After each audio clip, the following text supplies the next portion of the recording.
Oil line's hooked up. Tack is hooked up there.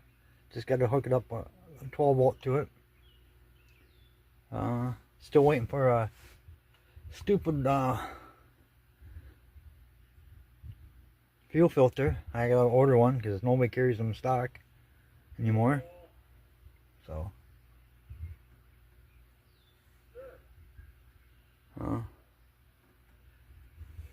just a quick update. This is Sunday,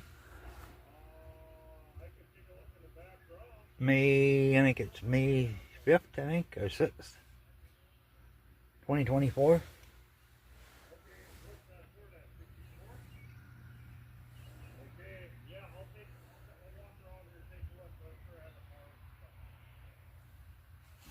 There you go.